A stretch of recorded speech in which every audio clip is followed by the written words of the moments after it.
So the Expanse is down and out, but well, maybe more down than actually out, because I think we're seeing the beginnings of the tide turning against nasty Marco. So we have a prison escape with Amos in charge, and that one, there's so much about this show. It's so good, and you have your different stories, and it's all well performed, and you get all this stuff in it, and so it's everyone for themselves in a lot of ways. The security guards are going to have to use this prisoner who's some, I don't know, muscle-bound monster-looking dude who's out of his gourd. And, of course, he's a completely homicidal maniac, and you can see where it's going to end up, but what choice did they have? And Amos is forced to take this guy on. It's not going well. But this lead security guard, she gets the drop on him, and then Amos, he pulls this move to get rid of that asshole, and it's glorious. So great stuff. And so he and oh damn it, I'm blanking on her name, but you know, are on the run from whatever's left. I mean, Baltimore looks like it just got completely destroyed from what they can see where they are. And well, it'll be interesting to see how they get out and how the crew reunites. You know, I'm wondering about this. Holden, as far as the mystery going on, Holden pretty much just got the whole score here after the assassination of Johnson, and so he's had enough. It's time to teach these guys a lesson. So the Rocinante is on his way out, but wait a minute. And really, and maybe in some aspects of that, but he's raring up to go out and deal some punishment. And try to nip this in the bud as much as possible, even though it's really far underway. That you would think he would have suspected and have a full sweep of the ship, you know, because it's the most dangerous vessel to pursue this the new Free Navy. That they would take it out after everything else they plotted, you know. But, you know, he's distracted by a great many things, and all very disturbed about what just happened. And but fortunately, or depending on how things work out, it seemed really bad for poor Naomi, and yet she's right where she needed to be, because she suspects something terrible would happen, and she must get a message out.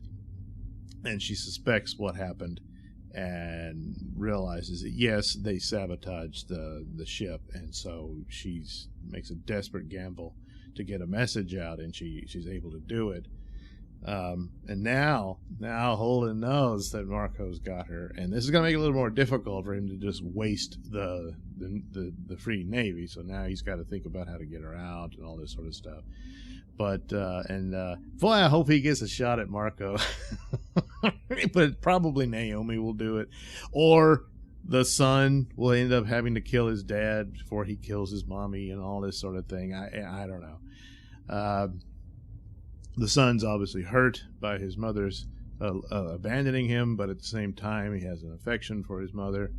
The father has already indicated he's a little disappointed in him and that he should reject her as much as he has, but even he has, you know, you can see it there. He even offered her to come back, you know. So all of the emotional ties are there for what could occur. Also, because of Marco, of his affections for Naomi still being there, was a mistake.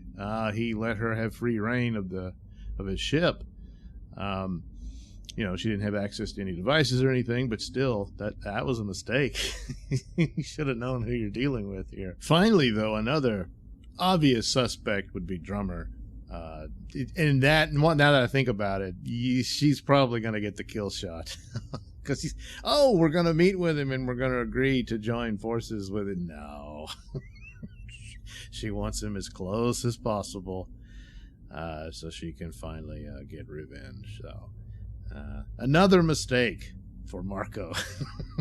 One of many. And so the stage is set for all of that, and very well set. Meanwhile, Bobby and Alex are in the Razorback, or well, not the Razorback anymore, but still flying through and sniffing about and realizing that, yes, Martian traders, if you will, who are just out for money, sold off weapons and supplies to this to Marco's Belter Revolution. And so that whole mystery was pretty much resolved and solved there. But they got caught spying, and there was this huge chase. And did they make it? Well, of course, I'm pretty sure they did. But oh man, are they in for a world of hurt? But hey, with the speed they're making, and depending on the trajectory, maybe they'll actually come into contact with someone else. Perhaps even the Rocinante, since it's going to be heading that way once it fixes its sabotage problem. So, man, just, the show that just keeps on giving and delivering, and just can't say enough about it, about just how good it is, and on so many levels. And then, of course, I still got to go back to the Amos. Amos steals the show. He just they gave him that thing where he flips that dude. Ah, man, you got to get in the show if you're not watching it. So all kinds of treats and delights. I'm gonna miss it when it's gone, but we got another season coming after this one. So, and this one's not over just yet. So, yes, The Expanse. Down and out, but far from it in quality and delivery of great shows. So, yeah, The Expanse.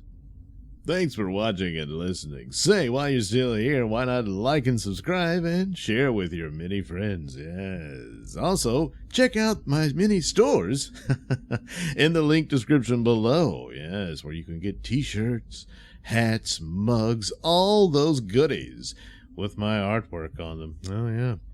And head over to indieplanet.com and pick up a copy of my comic book, Night Night. Oh, yeah.